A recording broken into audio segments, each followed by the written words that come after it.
வணக்கம் மாணவர்களே.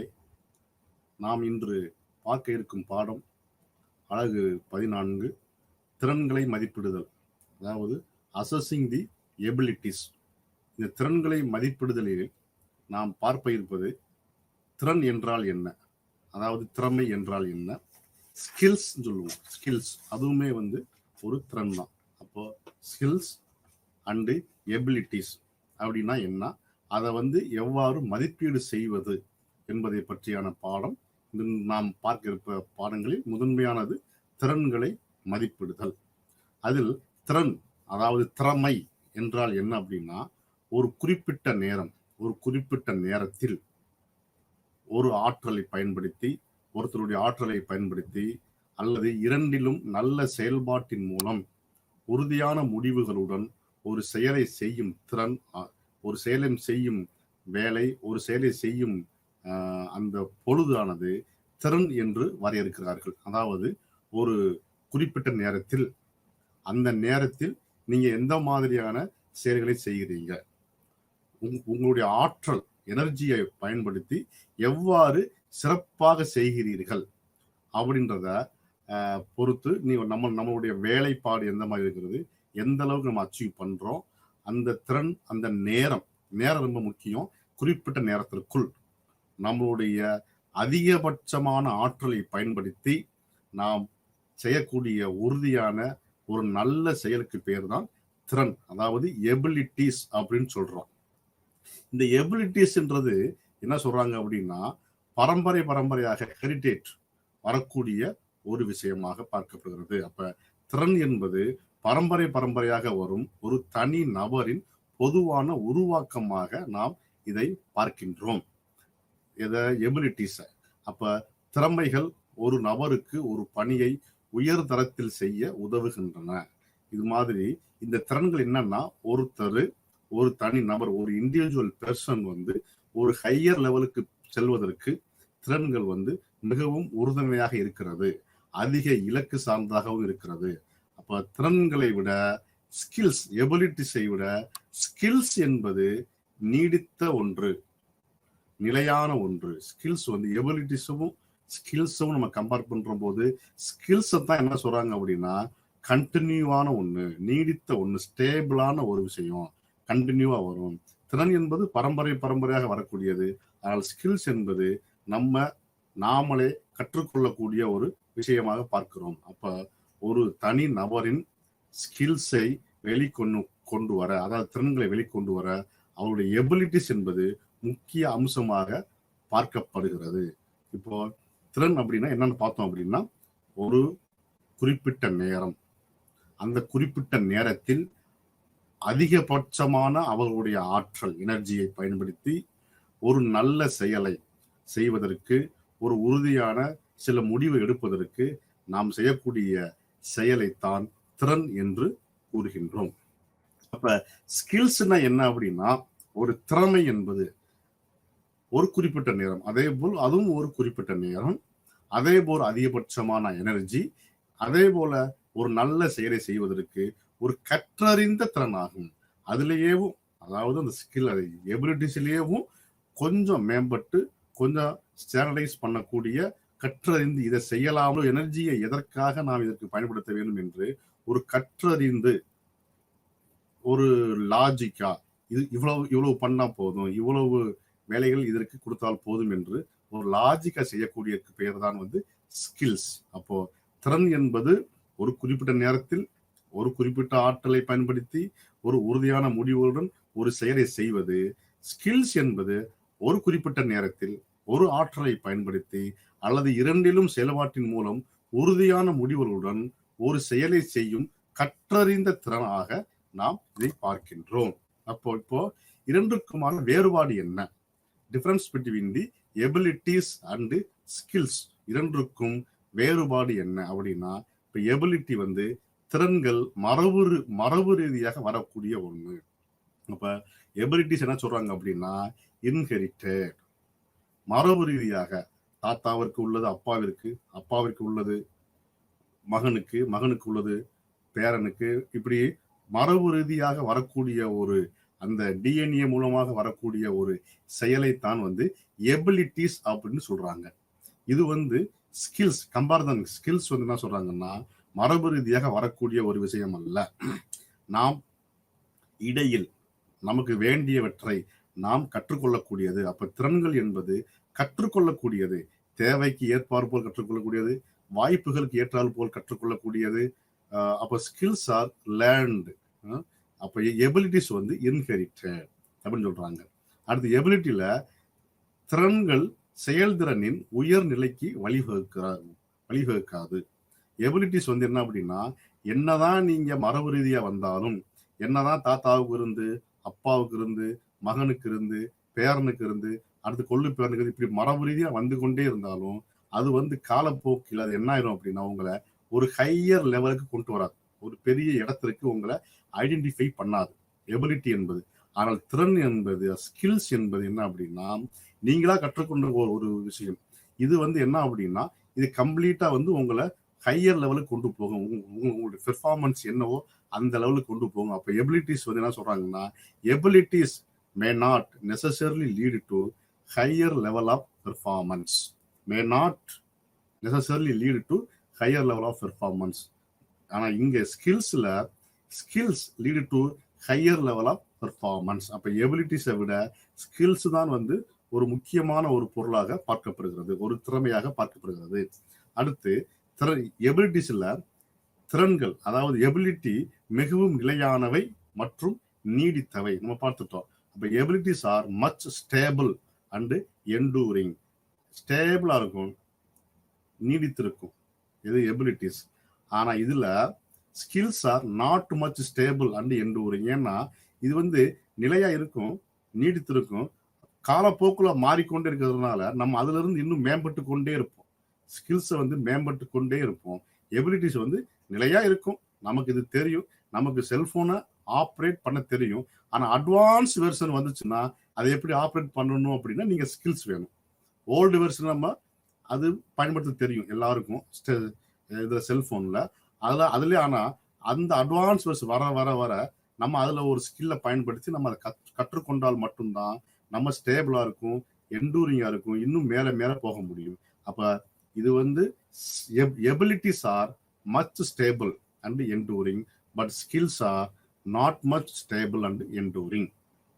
எபிலிட்டிஸ் என்ன சொல்றாங்கன்னா cannot be acquired through training. ஒரு பயிற்சியின் மூலமாக எபிலிட்டிஸை நம்மளால பெற முடியாது. பயிற்சியின் மூலமாக எபிலிட்டிஸை வந்து பெற முடியாது. பரம்பரையா வருவதனால் பயிற்சியின் மூலமாக இதை பெறுவது என்பது சிரமமாக ஒன்றாக பார்க்கப்படுகிறது. இங்க ஸ்கில்ஸ்ல வந்து maybe can be acquired through training. இது முழுக்க முழுக்க பயிற்சியின் மூலமாக வரக்கூடிய ஒரு விஷயமாக ஸ்கில்ஸ் பார்க்கப்படுகிறது. அப்ப பயிற்சியின் மூலம் திறன்களை எபிலிட்டிஸை பெற முடியாது. ஸ்கில்ஸில் வந்து பயிற்சியின் மூலம் திறன்களை, அதாவது ஸ்கில்ஸை நாம் ஈஸியாக பெற்றுக்கொள்ளலாம்.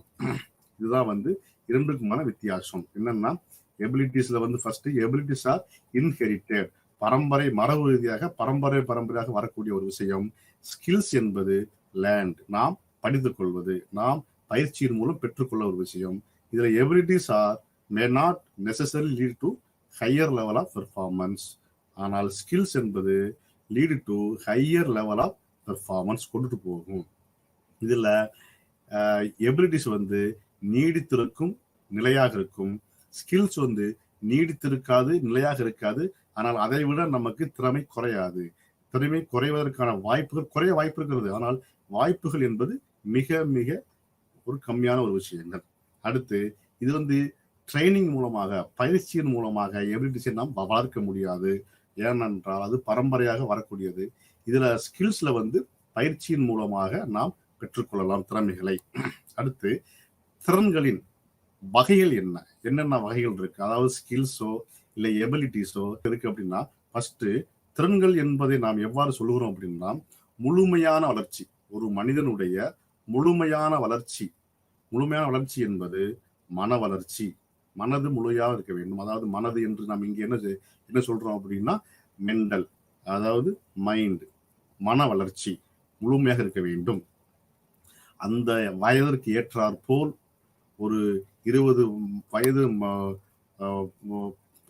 பாய்ஸுக்கு பையனுக்கு என்ன மன வளர்ச்சி இருக்கணுமோ அந்த மன வளர்ச்சி இருக்கிறதா, உடல் வளர்ச்சி எவ்வாறு இருக்கிறது, உணர்ச்சி எமோஷன்ஸ் எந்த மாதிரி இருக்கிறது, சமூக திறன்களை வளர்ச்சியை குறிக்கிறது, சோசியோ எபிலிட்டிஸ் எப்படி இருக்கு. அப்ப முழுமையான திறன்களின் வகையில் என்ன சொல்றோம், முழுமையான வளர்ச்சி என்பது கற்பவரின் அறிவுசார், மன, உடல், உணர்ச்சி மற்றும் சமூக திறன்களின் வளர்ச்சியை இது குறிக்கின்றது. அன்றாட வாழ்க்கையின் தேவைகளை எதிர்கொள்வதற்கு தேவையான திறமைகளை வளர்த்துக் கொள்வதற்கு இந்த திறன்களை நாம் சொல்லுகிறோம். இந்த திறன்கள் வாழ்க்கையில் வெற்றி பெற மிக முக்கியமான விஷயமாக பார்க்கப்படுகிறது. இதுல ஃபர்ஸ்ட் என்ன சொல்றாங்கன்னா, அந்த வகைகள்ல ஃபர்ஸ்ட் அறிவாற்றல் திறன்கள். அறிவாற்றல் திறன் அப்படின்னு என்ன சொல்றோம்னா காக்னிட்டிவ் எபிலிட்டிஸ் நம்ம பார்த்திருப்போம். அறிவாற்றல் திறன்கள் ஒரு மனிதன், ஒரு நபர் எவ்வாறு தன்னுடைய நேரத்தில், தன்னுடைய வாழ்க்கையில், தினசரி வாழ்க்கையில் ஒரு சிக்கல்களை சந்திக்கின்ற பொழுது எவ்வாறு அந்த சிக்கல்களை மிக அறிவுபூர்வமாக அணுகுகிறார், ஆராய்ச்சி பூர்வமாக அணுகுகிறார், அது சிக்கலை எந்த பக்கமும் பாதகம் இல்லாமல் எல்லோருக்கும் சாதகமாக எவ்வாறு முடிக்கிறார், அதை பகுத்தாய்ந்து எவ்வாறு முடிக்கிறார் என்பதை பற்றிய ஒரு திறனுக்கு பெயர் தான் காக்னிட்டிவ் எபிலிட்டிஸ், அதாவது அறிவாற்றல் திறன்கள். அப்போ ஒரு நபரின் அறிவு மற்றும் புத்திசாலித்தனத்துடன் தொடர்புடைய ஒரு விஷயமாக இந்த அறிவாற்றல் திறன்கள் பார்க்கப்படுகிறது. அறிவாற்றல் திறன் என்ன சொல்லணும்னா புத்திசாலித்தனம், இந்த நேரத்தில் இது தேவையா, அதற்கு நாம் எது வேண்டும்னா சிந்தனை, நல்ல சிந்தனை, பகுத்தறிவுனா என்ன அப்படின்னா சயின்டிபிக் என்கொயரின்னு சொல்லுவாங்க. இதனால என்ன அப்படின்னு சொல்லிட்டு நம்ம திங்க் பண்றது, பகுத்து அறியக்கூடிய ஒரு விஷயங்கள் அல்லது நினைவில் கொள்வது போன்ற அறிவுசார் முயற்சிகளை உள்ளடக்கியதாக இந்த காக்னிட்டிவ் எபிலிட்டிஸ் இருக்கிறது. அந்த அறிவாற்றல் திறன்கள் என்பது தகவல்களை சிந்திக்கவும், ஒரு தகவல்கள் அறிவாற்றல் திறன் என்பது ஒரு தகவல் நமக்கு கிடைத்து விட்டால் அந்த தகவல்களை நாம் எவ்வாறு சேகரித்து சிந்திக்க வைப்பது, எவ்வாறு அந்த டேட்டாவை நம்ம அப்படியே முழுமையாக ஏற்றுக்கொள்ளாமல் இந்த டேட்டா உண்மையான டேட்டாவா, இந்த நமக்கு கிடைத்த தகவல்கள் உண்மையான தகவல்களா, இதை நாம் எதற்காக பயன்படுத்த வேண்டும், இந்த தகவல்களை பயன்படுத்துவதால் இந்த தனி நபருக்கோ இந்த சொசைட்டிக்கோ வரக்கூடிய நன்மைகள் என்ன, தீமைகள் என்ன, அதிக நன்மைகள் என்ன, இல்ல மிகவும் பாதகமாக யாருக்கு முடிந்து விடுமா என்று தகவல்களை சிந்திக்கவும், அந்த சிந்தித்ததற்கு பிறகு செயலாக்கவும், எவ்வாறு செயலாக்கவும் மற்றும் அந்த தகவல்களை பயன்படுத்துவதற்கான திறன்கள் என்று நாம் அறிவாற்றல் திறன்களை சொல்றோம். காக்னிட்டிவ் எபிலிட்டிஸ் நம்ம அந்த மாதிரி சொல்றோம். அறிவாற்றல் திறன்களை என்ன சொல்றோம் அப்படின்னா ஒரு நபரின் அறிவு மற்றும் புத்திசாலித்தனத்துடன் தொடர்புடையதாக காக்னிட்டிவ் எபிலிட்டிஸ் பார்க்கப்படுகிறது. இது சிந்தனை, பகுத்தறிவு அல்லது நினைவில் கொள்வது, மெமரி போன்ற அறிவுசார் முயற்சிகளை உள்ளடக்கியதாக பார்க்கப்படுகிறது. அப்ப அறிவாற்றல் திறன்கள் என்பது தகவல்களை சிந்திக்கவும், தகவல்களை செயலாக்கவும், அந்த தகவல்களை எவ்வாறு பயன்படுத்துவது என்ற ஸ்கில்லுக்கு பெயர் தான் அறிவாற்றல் திறன், அதாவது காக்னிட்டிவ் எபிலிட்டிஸ் என்று நாம் சொல்லுகிறோம். இந்த காக்னிட்டிவ் எபிலிட்டிஸ்ல டிஃபரெண்ட் டைப்ஸ் ஆஃப் காக்னிட்டிவ், பல விதமான காக்னிட்டிவ் எபிலிட்டிஸ் இருக்கு. ஒன்று ப்ராப்ளம் சால்விங் எபிலிட்டி. இந்த ப்ராப்ளம் சால்விங் எபிலிட்டியில டெய்லி லைஃப்ல நடக்கக்கூடிய பிரச்சனைகளை எவ்வாறு தீர்க்கிறோம், இந்த ப்ராப்ளம் சால்விங்ல எவ்வாறு தினசரி வாழ்க்கையில் நடக்கக்கூடிய விஷயங்களை, தினசரி அன்றாட நிகழ்வுகளில் நடக்கக்கூடிய விஷயங்களை, பள்ளியில் நடக்கக்கூடிய பிரச்சனைகளை, சமூகத்தில் நடக்கக்கூடிய பிரச்சனைகளை, குடும்பத்தில் நடக்கக்கூடிய பிரச்சனைகளை, உலகத்தில் நடக்கக்கூடிய அந்த பிரச்சனைகளை, இது மாதிரி நீங்க ஃபேஸ் பண்ற பிரச்சனை, இல்ல நீங்க காதுல கேட்கக்கூடிய பிரச்சனைகளை, அது ஏன்னா காதுல கேட்கக்கூடிய பிரச்சனையே நமக்கு மன ரீதியாக நம்மளை பாதிப்படைய செய்யும்.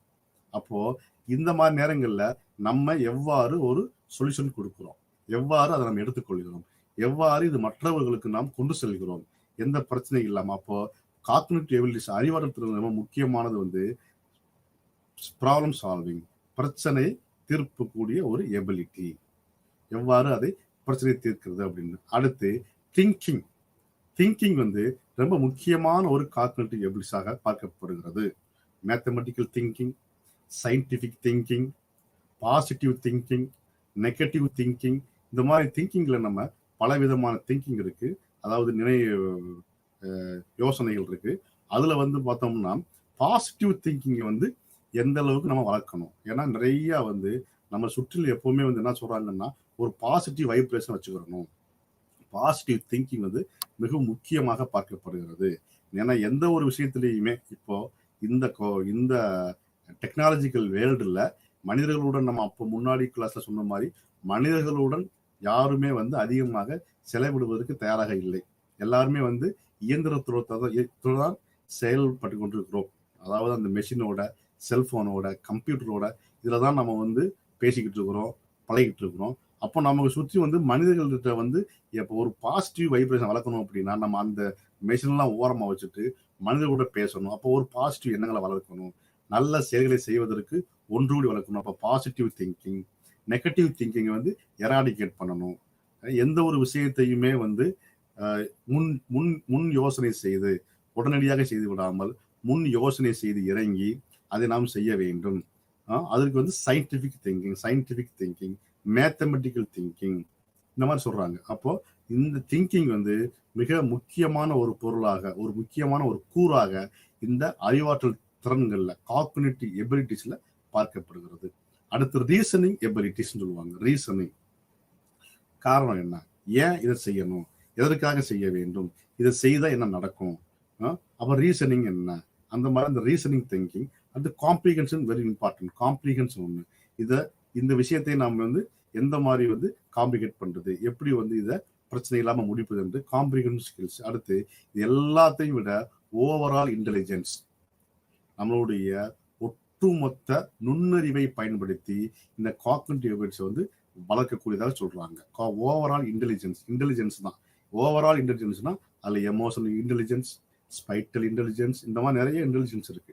அதுல வந்து இது எல்லா ஓவரால் இன்டெலிஜென்ஸ் சேர்ந்தும் நம்மளுடைய அறிவாற்றல் திறன்களுக்கு மிக முக்கிய பங்கு ஆற்றுகிறது. அப்போ problem solving abilities, thinking abilities, reasoning abilities, comprehension abilities, overall intelligence, இது எல்லாமே வந்து சரியாக நடந்து ஒரு ஒரு மனிதனுக்கு இருந்தால்தான் வந்து காக்னிட்டிவ் எபிலிட்டிஸ் வந்து ஒரு நன்றாக செயல்படும் என்பது ஒரு சொல்றாங்க. அப்போ இதுதான் வந்து இந்த அறிவாற்றலை பல்வேறு வகைகளாக நாம் பார்க்கிறோம். அடுத்து இதே அறிவாற்றல் திறன்கள்ல பல்வேறு வகையான திறன் சோதனைகள், different types of aptitude test. இதுலயே வந்து திறன் சோதனைகள், ஏன்னா திறன்களை தான் நம்ம மதிப்பிடுறோம் இந்த பாடத்துல. இப்போ ஆப்டிடியூட் டெஸ்ட்ல வந்து பல்வேறு வகையான ஆப்டிடியூட் டெஸ்ட் இருக்கு. அதாவது திறன் சோதனைகள். இதுல வந்து என்னென்ன திறன் சோதனைகள், டைப்ஸ் ஆஃப் ஆப்டிடியூட் டெஸ்ட், இது வந்து வகைகள், திறன் சோதனைகளுடைய வகைகள் இருக்கு. அதனுடைய நோக்கம் என்ன, பர்பஸ் என்ன. நம்பர் 1 என்னன்னா abstract reasoning test. Abstract reasoning test சொல்றாங்க. அது வந்து ரீசனிங் எபிலிட்டில வரக்கூடிய ஒரு விஷயமா பார்க்கணும். இதனால என்ன நன்மை அப்படின்னா, பர்பஸ் என்ன அப்படின்னா, assess the ability to think laterally and make logical connection of various informations.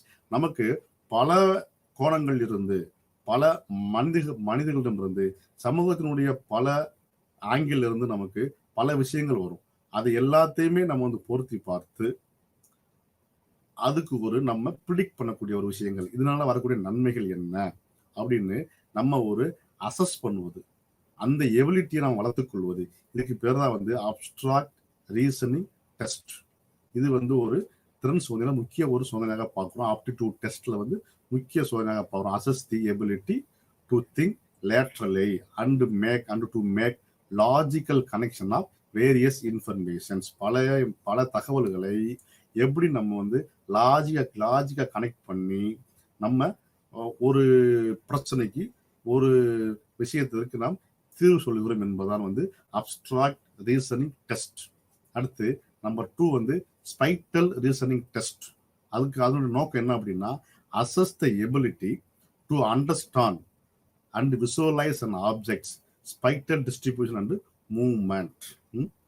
ஒரு விஷயத்தை இல்ல ஒரு இன்ஃபர்மேஷன்ஸை, நமக்கு கிடைக்கக்கூடிய பல விதங்கள்ல இருந்து நமக்கு கிடைக்கக்கூடிய ஒரு இன்ஃபர்மேஷன்ஸை, ஒரு தகவல்களை நாம் எவ்வாறு புரிந்து கொள்கிறோம், அந்த புரிந்து கொள்ளக்கூடிய அந்த தகவல்களை நாம் எவ்வாறு விசுவலைஸ் பண்ணி பார்க்கிறோம், இதனால் வரக்கூடிய நன்மைகள் என்ன என்று விசுவலைஸ் பண்ணி, அதாவது நம்ம மைண்ட்ல வந்து படமா ஓட விட்டு பார்க்கிறோம். இதான் வந்து ஸ்பைட்டல் ரீசனிங் டெஸ்ட். அடுத்து வெர்பல் ரீசனிங் டெஸ்ட். வெர்பல் நம்ம சொன்ன மாதிரி இப்ப பாசிட்டிவ் இருக்கு, பாசிட்டிவ் வெர்பல் இருக்கு, நெகட்டிவ் வெர்பல் இருக்கு. இப்ப வெர்பல் ரீசனிங் டெஸ்ட் ஒரு ஆப்டிடியூட்ல ஒரு மனிதன் எவ்வாறு பேசுறாங்க, ஒரு அவங்க யூஸ் பண்ணக்கூடிய லாங்குவேஜ் என்ன அப்படின்றத வச்சு ஒரு மனிதனுடைய கேரக்டரை வந்து அசஸ் பண்றாங்க. அப்ப இதுல assess the ability to use words. உங்களுடைய திறமையை, ஒரு தனி மாணவனுடைய ஒரு தனி நபருடைய திறமையை அவங்க பயன்படுத்தக்கூடிய வார்த்தைகளை வைத்து நாம் அவர்களை எபிலிட்டியை நம்ம வந்து ஒரு அசஸ் பண்றது. அப்போ இந்த வெர்பல் ரீசனிங் டெஸ்ட்ல assess the ability to use words. அடுத்து logical and critical reasoning test. Logical and critical reasoning test. இதுல வந்து assess the ability to make logical inferences. எப்படி அவங்க லாஜிக்கா ஒரு ஒரு விஷயங்களை வந்து கொண்டு செல்றாங்க அப்படின்ற அந்த திறமையை வைத்து நம்ம ஒரு மனிதனை வந்து ஒரு ஆப்டிடியூட் டெஸ்ட்ல பார்க்கக்கூடிய விஷயங்கள். Logical and critical reasoning test. Assess the ability to make logical inferences அப்படின்னு சொல்றோம். அடுத்து விசுவல் ரீசனிங் டெஸ்ட். நம்ம முன்ன பார்த்த மாதிரி தான், ஸ்பைட்டல் மாதிரியே தான் எதுவும் வரும். விசுவல் ரீசனிங் டெஸ்ட்ல assess the ability to create mental image. ஒரு விஷயத்தை நம்ம அப்படியே வந்து மைண்ட்ல ஓட விட்டு படமாக ஓட விட்டு பார்க்கறது. Of an object to find solution and for drawing technological designs. இதற்கு நாம் என்ன மாதிரியான ஒரு சொல்யூஷனை கொடுக்கறது, டெக்னாலஜிக்கல் நம்ம ஒரு மைண்ட்லேயே வந்து ஒரு டெக்னாலஜிக்கலா வந்து ஓட விட்டு ஒரு படமாக ஓட விட்டு பார்க்கறது தான் வந்து விசுவல் ரீசனிங் டெஸ்ட். அடுத்து ப்ராப்ளம் சால்விங் எபிலிட்டி டெஸ்ட். இதுக்கு வந்து நம்ம சொல்லிட்டோம் நிறையா. Assess the ability to use available information to deal with a problem. அப்போ நம்மகிட்ட இருக்கக்கூடிய தகவல்களை வைத்து ஒரு பிரச்சனையை எவ்வாறு நாம் தீர்க்கிறோம் அப்படின்ற அந்த திறமை, அந்த எபிலிட்டியை நம்ம அசஸ் பண்ணுவதற்கு, அதாவது நமக்கு பயன்படக்கூடியது ப்ராப்ளம் சால்விங் எபிலிட்டி டெஸ்ட். இதுல assess the ability to use available information to deal with a problem. அடுத்து in tray and e tray exercise. In tray and e tray exercises. இதுல ஸ்டாண்டர்டைஸ்டு சைக்கோமெட்ரிக் டெஸ்ட்டை யூஸ் பண்றோம் to use an individuals general ability to manage and respond to a series of different tasks, to negotiate conflicts and analyze different priorities கொடுக்கிறோம். அப்போ இதில் நம்ம என்ன சொல்றோம்னா, இன்ட்ரே and e tray exercise என்ன சொல்றோம் அப்படின்னா, ஏற்கனவே ஒரு தரப்படுத்தப்பட்ட ஒரு சைக்காலஜிக்கல் ஒரு சோதனை வச்சிருப்பாங்க. அதை நம்ம கொடுத்து ஒரு இண்டிவிஜுவலோட அவங்களுடைய எபிலிட்டி, பொதுவான ஜெனரல் எபிலிட்டி எவ்வாறு இருக்கிறது, எப்படி அவங்க மேனேஜ் பண்றாங்க, எப்படி அவங்க ஒரு விஷயத்துக்கு வந்து ரெஸ்பாண்ட் பண்றாங்க அப்படின்றத வேற வேற டாஸ்க் கொடுத்து, வேற ஒரு பிரச்சனை, அதாவது ஒரு பிரச்சனை கொடுத்து, ஒரு கான்ஃபிளிக்ட், ஒரு முரண்பாடுகளை கொடுத்து, அந்த முரண்பாடுகள் நம்ம நெகோசியேட் எப்படி பண்றாங்க, எப்படி வந்து அவங்க அனலைஸ் பண்றாங்க, டிஃப்ரெண்ட் ப்ரியாரிட்டிஸ் எந்த விஷயத்திற்கு எவ்வாறு முக்கியத்துவம் கொடுக்குறாங்க, ப்ரியாரிட்டிஸ் கொடுக்குறாங்க என்பதை நம்ம பார்க்கறதா இன்ட்ரே அண்ட் ஈட்ரே எக்ஸசைசஸ். அடுத்து மெக்கானிக்கல் ரீசனிங் டெஸ்ட். இது மெக்கானிக்கல் ரீசனிங் டெஸ்ட்ல என்ன அப்படின்னா, assess the ability to deal with mechanical concepts. Mental concepts தான் மெக்கானிக்கல் என்பது. ஒரு சைக்கோமோட்டர் டொமைன்ல ஒரு மென்டல் கான்செப்ட்ஸ். அப்போ மூளையினுடைய, அதாவது நம்முடைய மனத்தினுடைய அந்த ரீசனிங்கை எவ்வாறு டெஸ்ட் பண்ணுறது வந்து மெக்கானிக்கல் ரீசனிங் டெஸ்ட். அடுத்து சுச்சுவேஷனல் ஜட்ஜ்மெண்ட் டெஸ்ட். சுச்சுவேஷனுக்கு தகுந்த மாதிரி, சூழ்நிலைக்கு தகுந்த மாதிரி எவ்வாறு அவர்கள் முடிவெடுப்பார்கள். இதுக்கு பேர் தான் வந்து சுச்சுவேஷனல் ஜட்ஜ்மெண்ட் டெஸ்ட். அப்போ assess the ability to judge the most appropriate approach to solve problems related to situations. ஒரு பிரச்சனைக்கு இல்லை ஒரு ப்ராப்ளத்துக்கு, அதாவது ஒரு சிக்கலான பிரச்சனையோ, ஒரு பாட சம்பந்தப்பட்ட பிரச்சனையோ, இது மாதிரியான ஒரு பிரச்சனைக்கு அவங்க எவ்வாறு எல்லாரும் ஏற்றுக்கொள்ளக்கூடிய ஒரு மோஸ்ட் ரிலேட்டட் சுச்சுவேஷன், அந்த சூழ்நிலைக்கு தகுந்தது மாதிரி எவ்வாறு அவங்க முடிவெடுக்கிறாங்க என்றதுக்கு அந்த திறமையை நாம் அசஸ் பண்ணுவதற்கு சுச்சுவேஷனல் ஜட்ஜ்மெண்ட் டெஸ்ட் பயன்படுகிறது. அப்ப assess the ability to judge the most appropriate approach to solve problems related to the situations. அடுத்து நியூமரிக்கல் ரீசனிங் டெஸ்ட். இதுல வந்து assess the ability to make correct informations from numerical or statistical data. நமக்கு கிடைத்த அந்த numerical data வச்சு, அதாவது அந்த statistical data வச்சு நம்ம எவ்வாறு ஒரு கரெக்டான ஒரு சரியான ஒரு நம்ம மதிப்பீடுகளை, ஒரு சரியான தீர்வுகளை நம்ம கொடுக்கிறோம் அப்படின்றத அந்த திறமையை வந்து அளவிடுவதற்கு வந்து நியூமரிக்கல் ரீசனிங் டெஸ்ட் பயன்படுகிறது. அப்போ இந்த ஆப்டிடியூட் டெஸ்ட்ல வந்து 10 விதமான சோதனைகள் இருக்கு. 10 சோதனைகள் இருக்கு. அந்த 10 சோதனைகளுமே வந்து ஒவ்வொரு சோதனையும் ஒவ்வொரு விதமான திறன்களை நமக்கு வந்து வெளிப்படுத்துவதற்கு, நாம வந்து வாங்குவதற்கு, அதாவது அசஸ் பண்ணுவதற்கு பயன்படுகிறது. அதுல இந்த 10ல வந்து எல்லா திறன்களுமே வந்து ஒவ்வொரு விதமான ஒன்று அப்ஸ்ட்ராக்ட் ரீசனிங் டெஸ்ட் எப்படி பயன்படுத்துறது, spatial reasoning test, verbal reasoning test, logical and critical reasoning test, அடுத்து visual reasoning test, problem solving ability test, in tray and e tray exercises, அடுத்து mechanical reasoning test, situational judgement test, numerical reasoning test. இந்த 10 விதமான அந்த aptitude டெஸ்ட்டுமே வந்து 10 விதமான சோதனைகளை, அதாவது ஒரு மாணவனுடைய 10 விதமான டிஃப்ரெண்ட் பல்வேறு வகையான சோதனைகளை நமக்கு அசஸ் பண்ணுவதற்கு பயன்படுறதா வந்து இந்த ஆப்டிடியூட் டெஸ்ட். அடுத்து அணுகுமுறைகளை மதிப்பிடுதல், அசஸிங் தி ஆட்டிடியூட்ஸ். ஆட்டிடியூடுகளை, அதாவது அணுகுமுறைகளை எவ்வாறு வந்து மதிப்பிடுறோம் அப்படின்னா, அணுகுமுறைகளை ஆட்டிடியூட மதிப்பிடுதல்ல இந்த நுட்பங்களை எவ்வாறு சரியாக பயன்படுத்துவது என்பதை இந்த மேல சொன்ன எல்லாத்தையுமே சொல்றோம். எல்லா ஆட்டிடியூட்ல அது ஆப்டிடியூட், இது ஆட்டிடியூட்ல அந்த மதிப்பீடுகளை எவ்வாறு நம்ம எல்லா சோதனைகளையுமே நாம் பயன்படுத்துவதற்கு, சில திட்டமிடுவதற்கு, சில நடைமுறைகளை, சில பாயிண்ட்ஸ்களை நம்ம வந்து மைண்ட்ல வச்சுக்கணும், மனசுல வச்சுக்கணும். அப்படின்னா நம்பர் 1 என்ன ஆட்டிடியூட பொறுத்த வரைக்கும் நம்ம எதுக்கு பயன்படுத்துறோம் அப்படின்னா, நம்பர் 1 நீங்கள் அளவிட விரும்பும் அணுகுமுறைகளை தீர்மானிக்க வேண்டும். எந்த ஆட்டிடியூட, எந்த அப்ரோச்ச ஒருத்தர்கிட்ட நம்ம அளவிட போறோம், எந்த ஏரியா மட்டும் நம்ம பார்க்க போறோம். ஒரு குறிப்பாக ஒரு மாணவன்கிட்ட பலவிதமான கேரக்டர் இருக்கும். கேரக்டர் வந்து பலவிதமான கேரக்டர் இருக்கும். அந்த கேரக்டர்ல நமக்கு தேவையான கேரக்டர் என்ன, அதை நம்ம எவ்வாறு வந்து அளவிட வேண்டும். உதாரணத்துக்கு அவன் படிக்கிறான் அப்படின்னா அந்த படிப்பு சம்பந்தப்பட்ட கேரக்டர், அதான் அச்சீவ்மெண்ட் டெஸ்ட்னு சொல்லுவோம்.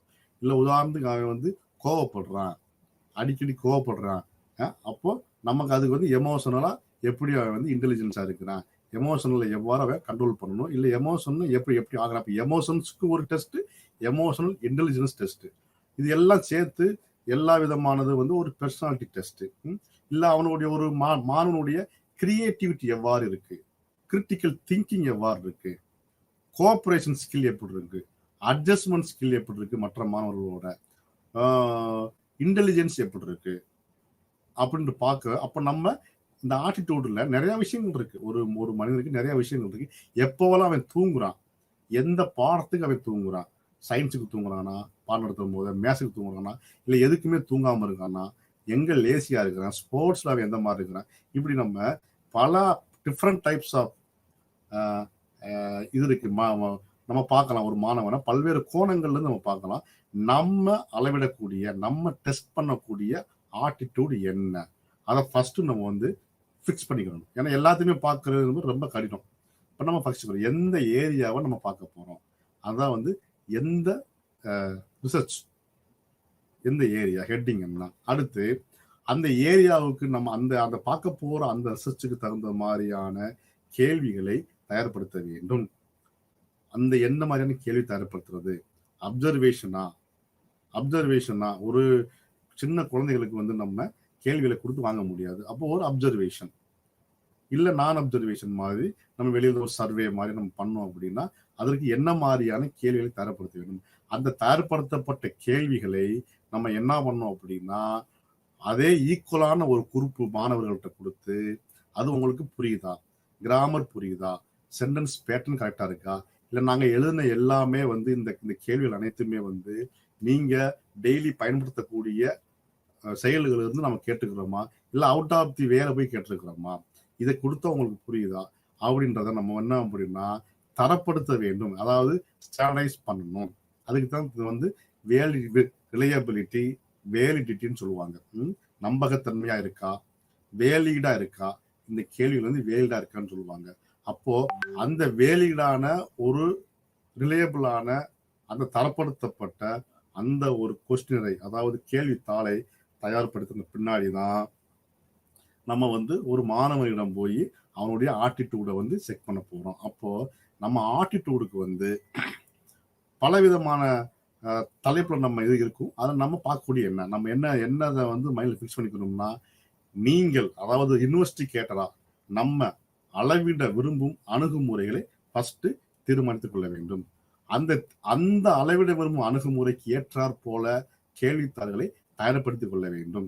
அந்த தயார்படுத்தப்பட்ட கேள்வித்தாள்களை தரப்படுத்தப்பட்ட ஸ்டாண்டர்டைஸ் பண்ண அணுகுமுறை நடவடிக்கைகளுக்கு தேர்ந்தெடுக்க வேண்டும். அந்த இதை ஒரு அறிவுறுத்தல் பிரிவின் தொடக்கத்திலும் முடிவிலும் கேள்வித்தாள்களை நம்ம கொடுக்க வேண்டும். ஏன்னா டைரக்டா கொடுத்துடாம இதுல இத்தனை கொஸ்டின் இருக்கு, இது சம்பந்தப்பட்டமா கேட்கிறோம், இதுக்கு நீங்க உங்களுடைய ரெஸ்பான்ஸை வந்து ரெக்கார்ட் பண்ணுங்க அப்படின்னு நம்ம ஒரு இன்ஸ்ட்ரக்ஷன் கொடுக்குறோம், மேலையும் கீழையும் கொடுத்துடுறோம் அப்படின்னு சொல்றாங்க. இதெல்லாம் வச்சுக்கிறோம். அடுத்து அந்த அறிவுறுத்தல் முடிவுகளை எடுக்க தரவை பகுப்பாய்வு செய்து ஒழுங்கமைக்க வேண்டும். அதாவது என்ன சொல்றாங்கன்னா, அந்த போய் அந்த டேட்டாவை வாங்குவதற்கு அந்த தரப்படுத்தப்பட்ட அந்த டேட்டா வந்து என்ன பண்ணணும் அப்படின்னா அனலைஸ் பண்ணி சீக்வன்ஸாக வைக்கணும். ஏன்னா ஃபர்ஸ்ட் கொஸ்டின் ஒரு மாதிரி வரணும், கடினமாக கேட்காம ரொம்ப இலகுவாக கேட்டு ஈஸி டு ஹார்டாக போகணும். அப்போ கற்பவர்களுக்கு, அதாவது நம்ம போய் வாங்குவதற்கு சரியான நேரத்தில் கருத்துக்களை வழங்க வேண்டியிருக்கும். கற்பித்தல் உத்திகளை மாற்ற நம்மளுடைய டேட்டா பயன்படும். எதுக்காக இது வந்து டேட்டா வாங்குறோம் அப்படின்னா, அந்த விஷயத்தை, அதாவது ஒரு மாணவனிடம் நம்ம பார்க்கக்கூடிய அந்த டாபிக்ல இருக்கக்கூடிய அந்த விஷயத்தை மேலும் கூட்டுவதற்கோ, பாசிட்டிவா இருந்தா கூட்டுவதற்கு, நெகட்டிவா இருந்தா குறைத்துக் கொள்வதற்கு இந்த இது போன்ற ஆராய்ச்சிகளை வந்து எதுக்காக பயன்படுத்தணும் அப்படின்னா மாணவர்களுடைய நன்மைக்காக பயன்படுத்துறோம். அப்போ ஒரு ஆட்டிடியூட் டெஸ்ட் நம்ம செய்யணும் அப்படின்னா நம்ம பண்ணக்கூடிய இந்த 7 விஷயங்கள் வந்து நம்ம கண்டிப்பா பண்ணணும். ஒண்ணு என்னன்னா, அளவிட விரும்பும் அணுகுமுறைகளை தீர்மானிக்க வேண்டும், கேள்வித்தாள்களை தயாரிக்க வேண்டும், அந்த தயார் பண்ண கேள்வித்தாள்களை தரப்படுத்தப்பட்ட அணுகுமுறை நடவடிக்கை தேர்ந்தெடுக்க வேண்டும். அந்த கேள்வித்தாள்களில் மேலும் கீழும் இன்ஸ்ட்ரக்ஷன், அதாவது அறிவுறுத்தல் இன்ஸ்ட்ரக்ஷன் நம்ம கொடுத்துருக்கணும். அந்த அறிவுறுத்தல் முடிவுகளை எடுக்க தரவை பகுப்பாய்வு செய்து ஒழுங்கமைக்க வேண்டும். அது கற்பவர்களுக்கு சரியான நேரத்தில் கருத்துக்களை வழங்கக்கூடியதாக இருக்க வேண்டும். அதுல கற்பித்தல் உத்திகளை மாற்ற தரவை பயன்படுத்தக்கூடியதாக இது நாம் இருக்க வேண்டும்.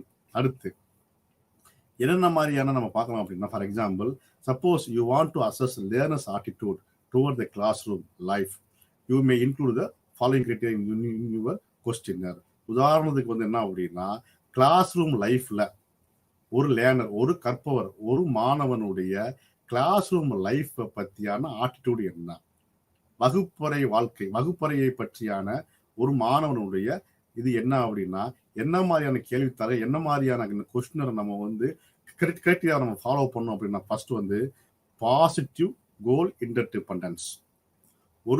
ஒவ்வொரு வகுப்பிற்கும் ஒவ்வொரு பாடத்திற்கும் ஒரு நோக்கம் இருக்கும், ஒரு கோல் இருக்கும்.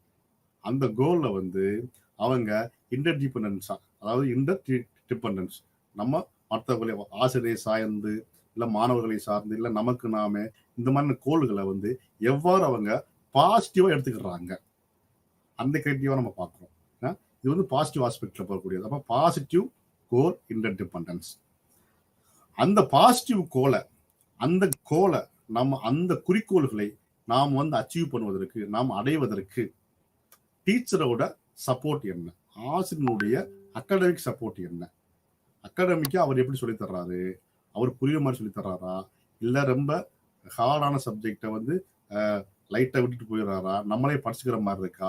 அப்போ அந்த டீச்சர்ஸோட அகாடமிக் சப்போர்ட் எப்படி இருக்கு, அந்த டீச்சர்ஸோட பர்சனல் சப்போர்ட் இருக்கு எப்படி இருக்கு, பர்சனலா நமக்கு ஒரு உடல்நிலை சில நேரங்களில் கூட அவர் எப்படி ட்ரீட் பண்றாரு, ஒரு நண்பரா ட்ரீட் பண்றாரா, ஒரு ஃபெசிலிட்டேட்டரா இருக்காரா, இல்ல ரொம்ப ரிங் மாஸ்டர் மாதிரி இருக்காரா அப்படின்ற.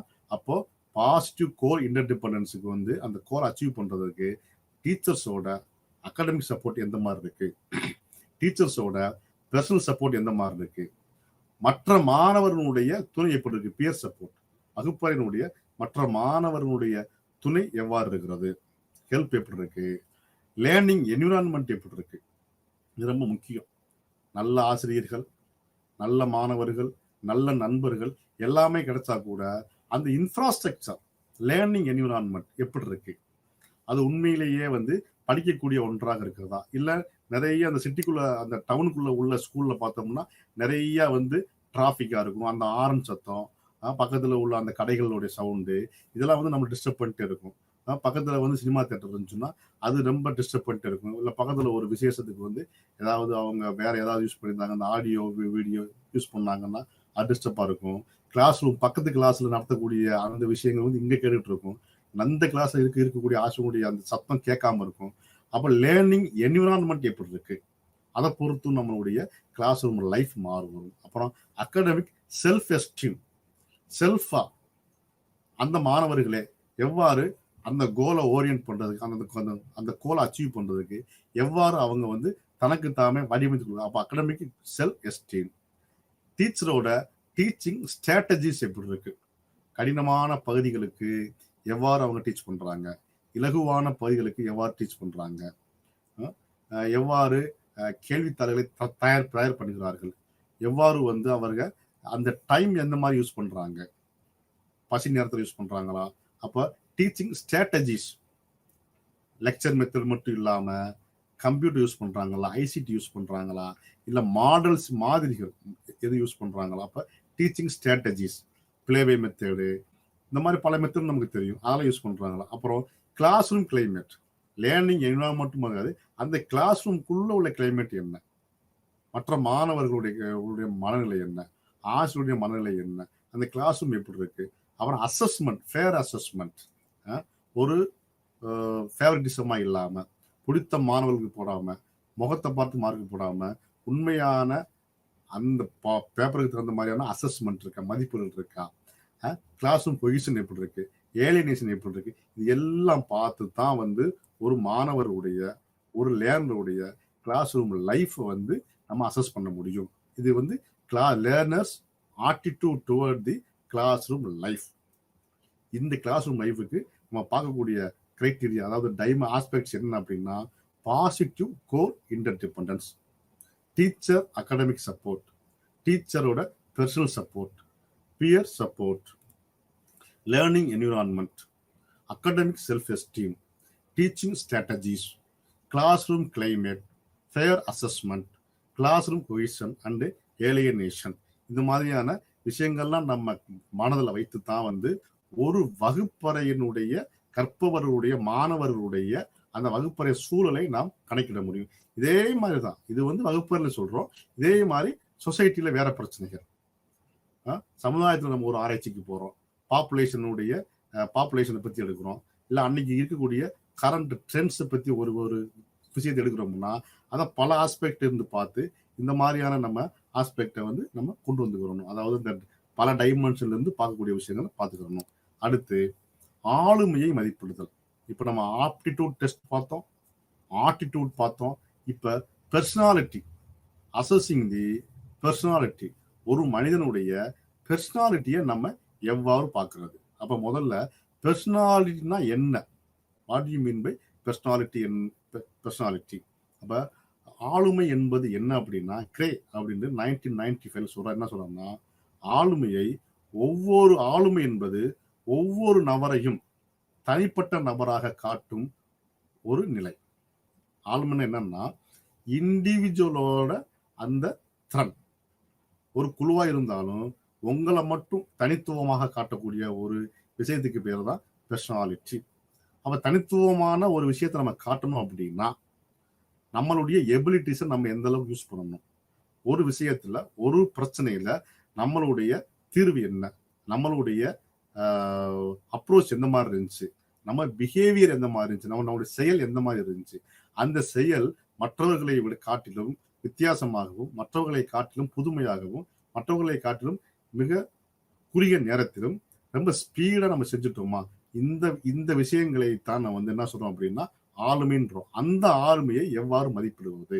அப்ப ஆளுமைனா கிரே என்ன சொல்றாருன்னா, ஆளுமை என்பது ஒவ்வொரு நபரையும் தனிப்பட்ட நபராக காட்டும் ஒப்பீட்டளவில் நிலையான சிந்தனை, உணர்வு மற்றும் நடத்தை முறை அப்படின்னு சொல்றாரு. இந்த ஆளுமையை எவ்வாறு மதிப்பீடு செய்யணும் அப்படின்னா, ஒவ்வொரு மனிதனுக்கும் தனித்தனியான குணாதிசயங்கள் இருக்கும், தனித்தனியான ஒற்றுமைகள் இருக்கும், வேற்றுமைகள் இருக்கும், வேறுபாடுகளை அடையாளம் காட்டப்படக்கூடிய விஷயங்கள் இருக்கும், அவர்கள் பயன்படுத்தக்கூடிய வார்த்தைகள் இருக்கும், அவங்களுக்கு ஒரு ஒவ்வொருத்தருக்கும் நிலையான மற்றவர்களிலிருந்து எவ்வாறு கொஞ்சம் தனித்தனி கொஞ்சம் பிரிஞ்சுக்கக்கூடியது, இந்த மாதிரி விஷயங்களை எவ்வாறு நம்ம மதிப்பீடு செய்யணும் அப்படின்னா, நம்ம இதற்கு ஒரு அதே முன்ன மாதிரியே தான் அது ஒரு பிரச்சனை, ஒரு சுச்சுவேஷன் டெஸ்ட் எடுத்துக்கிறோம், ஒரு சமூகத்தில் இருக்கக்கூடிய ஒரு சுச்சுவேஷன் டெஸ்ட் எடுக்கிறோம். அந்த சுச்சுவேஷன்ல ஒரு சூழ்நிலை தகுந்த மாதிரி அதை ஒரு மாணவரிடம் கொடுத்து அந்த மாணவர் அந்த சூழ்நிலையில் எவ்வாறு அதை ஹேண்டில் பண்றாரு, அது ஒரு கிரைட்டீரியா. அதை பாசிட்டிவா ஹேண்டில் பண்றாரா இல்ல நெகட்டிவா ஹேண்டில் பண்றாரா, அந்த ஹேண்டில் பண்ண விஷயத்த உதாரணத்திற்கு நம்ம ரோட்ல போயிட்டு இருக்கிறோம் போது நம்ம எதிர்பாராத விதமாக நம்ம ஒரு விபத்தை, யாருக்கும் நடந்த விபத்தை நம்ம பார்த்துடுறோம். அந்த விபத்து நடந்தவுடன் ஒருவர் எவ்வாறு செயல்படுகிறார், எதையும் கண்டுகொள்ளாமல் போய்கிட்டே இருக்கிறோமா, அது ஒரு விதமான பர்சனாலிட்டி.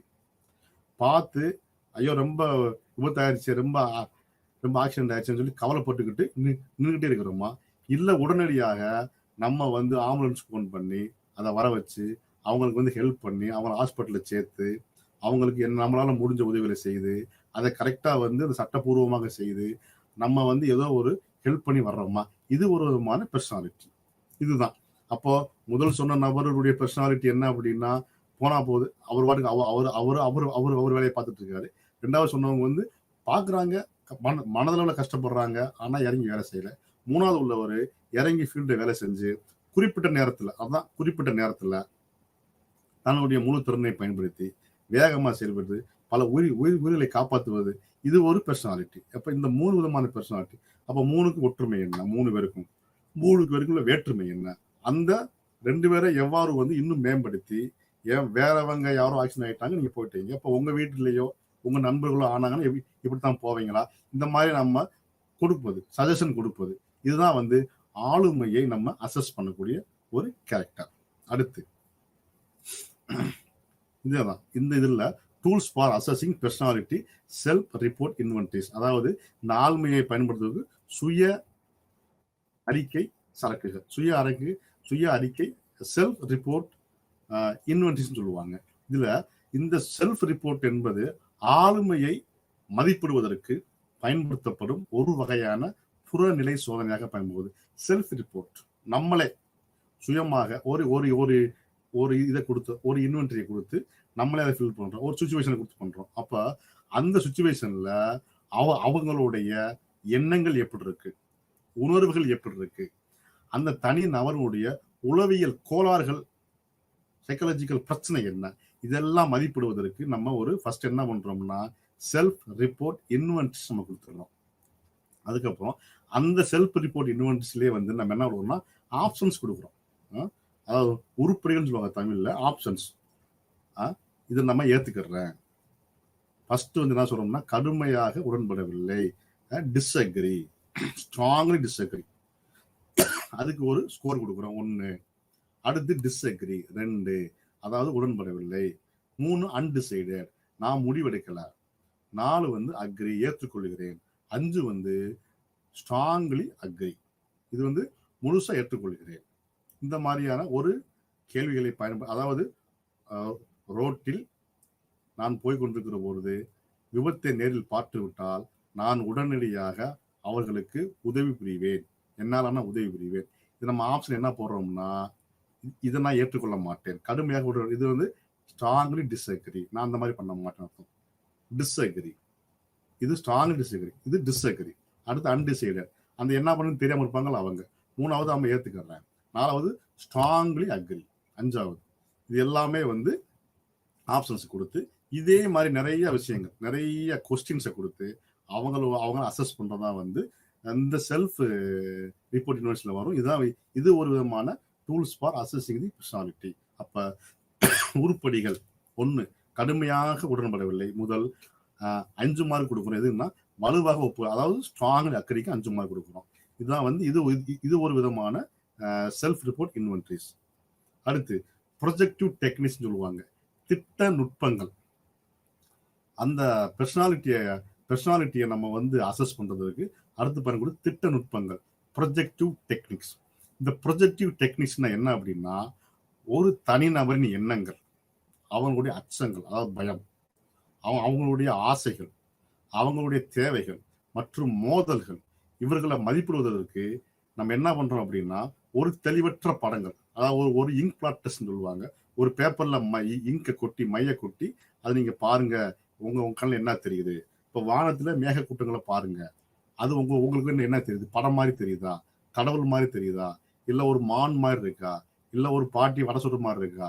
அப்போ உங்களுடைய அந்த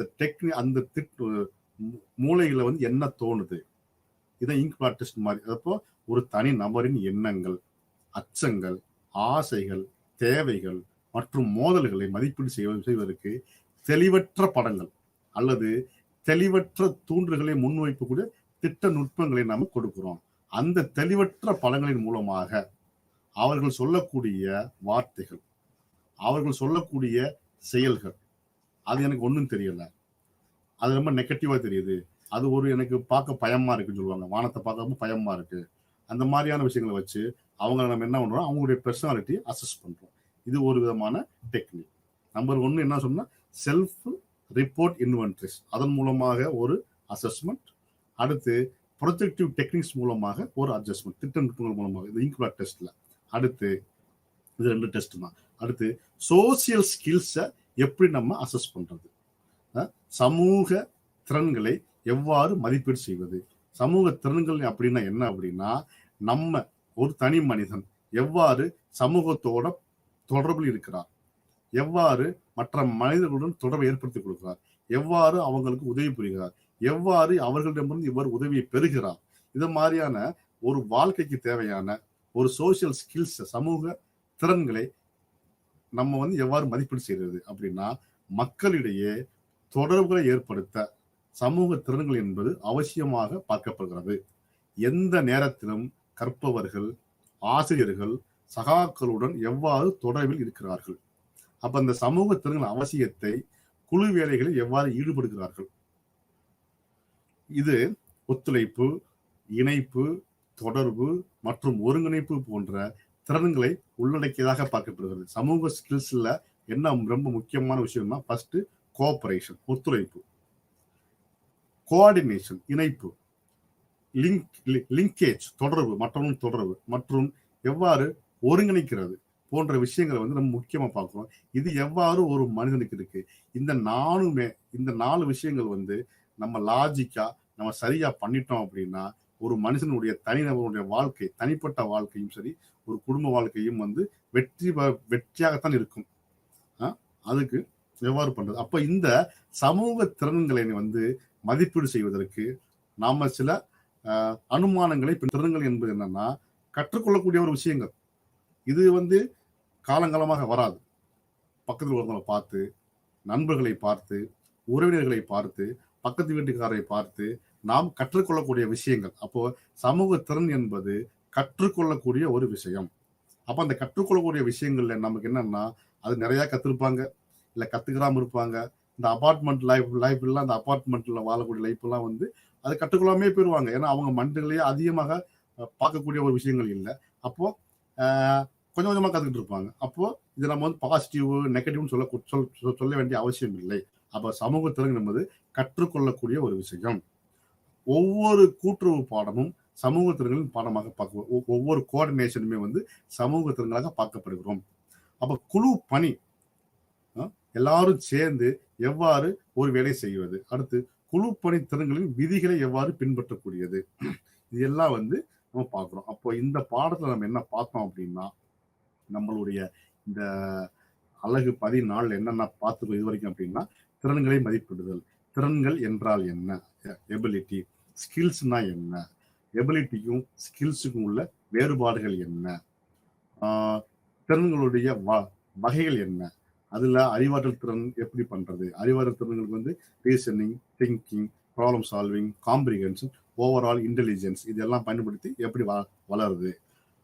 அதுல வந்து ஆப்டிடியூட் டெஸ்ட் பண்ணக்கூடிய சோதனைகள் எத்தனை இருக்கு, ஒரு 10 சோதனைகள் இருக்கு. அடுத்து பர்சனாலிட்டி, ஆளுமையை எவ்வாறு மதிப்பீடு செய்வது. அடுத்து அந்த ஆளுமை மதிப்பீடு செய்வதில் வந்து செல்ஃப் ரிப்போர்ட் இன்வென்ட்ரி மூலமாகவும் பண்ணலாம், ஒரு ப்ரொஜெக்டிவ் டெக்னிக்ஸ் மூலமாகவும் பண்ணலாம்.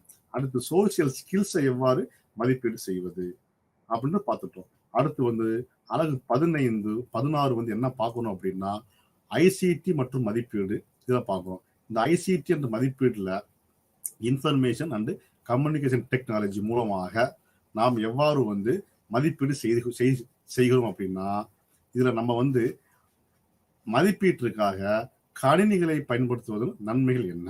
இப்போ மதிப்பீடு வந்து ஆசிரியர்கள் செய்யறாங்க.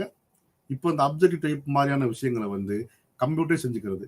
அப்போ அந்த கம்ப்யூட்டரே செய்யுது அப்படின்னா அதனுடைய நன்மைகள் என்ன அப்படின்னா, நம்ம தேவைக்கேற்ப சோதனையை வடிவமைத்துக் கொள்ளலாம், வழங்கி விடுகிறது. சரிங்களா? இந்த சோதனையை நம்ம ஃபிட் பண்ணிட்டோம் அப்படின்னா நமக்கு தேவைக்கேற்ப வழங்கி விடுறது. இதுல ஒலி, கிராபிக்ஸ், அந்த டயலாக், அனிமேஷன் போன்றவற்றை கொடுத்து நிஜ வாழ்க்கை பணிகளை போன்ற சோதனை பணிகளையும் முன்வைக்க முடியும். சரிங்களா? இது வந்து சாதாரணமான பெரிய விஷயங்களை வந்து சோதனை பண்ணுறதுல இது ஒலி சவுண்ட் கரெக்டா இருக்கா, அவங்க பேசுறது கரெக்டா இருக்கா, அனிமேஷன்லாம் கரெக்டா இருக்கா. ஏன்னா நம்ம பேப்பர்ல உள்ள விஷயத்த மட்டும் ஒரு ஆசிரியர் வந்து நம்ம மதிப்பீடு செய்திடலாம். ஆனா ஒரு வீடியோவை கொடுத்துட்டாங்க, அந்த வீடியோவில் உள்ள எக்ஸ்பர்ட் தான் கொடுக்க முடியும், சாதாரண ஆள் வந்து டெஸ்ட் பண்ண முடியாது. அப்போ அந்த கம்ப்யூட்டர் கொடுத்தோம்னா அது எந்த மாதிரியான விஷயங்களை வந்து இதுல வந்து கூடுதலா இருக்கு, இது கம்மியாக சொல்லிடும். அடுத்து முடிவுகளை உடனடியாக அறிவிப்பதன் மூலம் மனித வளங்களின் நேரத்தையும் ஆற்றலையும் மிச்சப்படுத்துகிறது. கம்ப்யூட்டர்ல உடனே நம்ம வந்து என்ன பண்ணலாம்னா 1,00,000 பேர் எக்ஸாம் எழுதினாலும் டக்கு வந்து ரிசல்ட்டை போட்டுடலாம். அதன் மூலமாக என்னன்னா மனித வளங்களின் நேரத்தையும் நம்முடைய ஆற்றலையும் மிச்சப்படுத்துவதற்கு இது பயன்படுகிறது. இதுல வந்து ஐசிடில வந்து 2 விதமான மதிப்பீடுகள் மிக முக்கியமாக பார்க்கப்படுகிறது. அதாவது CAA அப்படின்னா கணினி உதவி மதிப்பீடு, கம்ப்யூட்டர் அசிஸ்டட் அண்ட் அசஸ்மெண்ட். அப்புறம் கணினி அடிப்படையிலான மதிப்பீடு CBA, கம்ப்யூட்டர் பேஸ்டு அசஸ்மெண்ட். கணினி உதவி மதிப்பீடு அல்லது கணினி உதவி அசஸ்மெண்ட் சொல்லுவோம். அடுத்து கணினி அடிப்படையிலான மதிப்பீடு CBA, கம்ப்யூட்டர் பேஸ்டு அசஸ்மெண்ட்.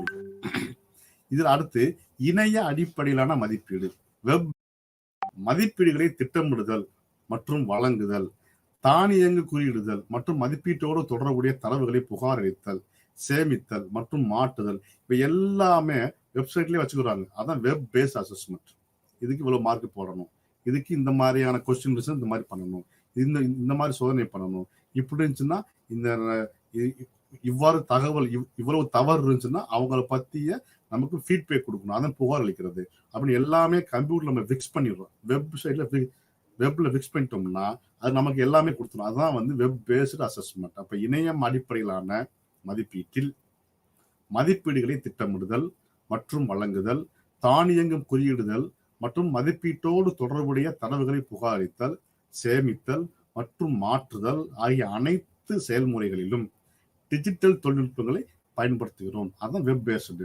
இதுல பல நிறுவனங்கள் தற்போதுள்ள மதிப்பீட்டு முறை 2 கூறுகளை கொண்டதாக சொல்றாங்க. ஒண்ணு தொடர்ச்சியான மதிப்பீடு, கண்டினியூவா வெப் பேஸ்ல பண்ணிக்கிட்டே இருக்கும். ஒவ்வொரு ஸ்டேஜ்லயும் வந்து இந்த வெப் பேஸ்டு அசஸ்மெண்ட் வந்து இதுல கரெக்டா கொண்டு போய்கிட்டே இருக்கும்.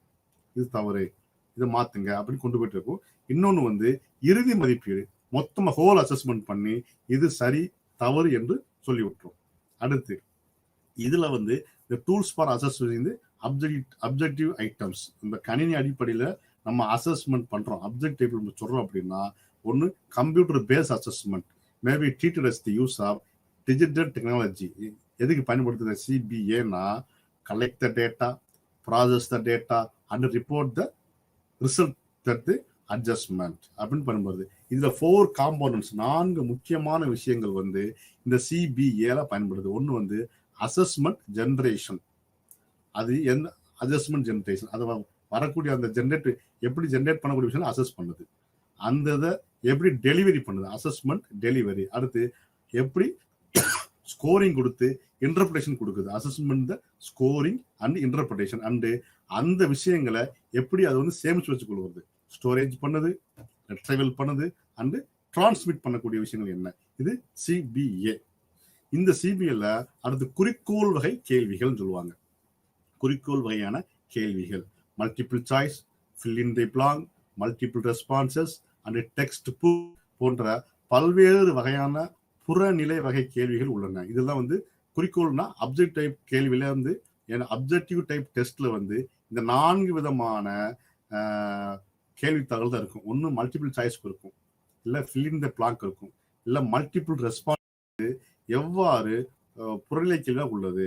அப்போ ஒவ்வொரு புறநிலை கேள்விகளின் புறநிலை உருப்படிகளின் வடிவம் கீழே கொடுக்குமான்னு இருக்குது. எப்படி சொல்றோம்னா மல்டிபிள் சாய்ஸ்ல என்ன சொல்றோம் அப்படின்னா, கொஸ்டினோட ஆப்ஷன் வந்து 3 or 4 ஆப்ஷன் கொடுத்துருப்போம்.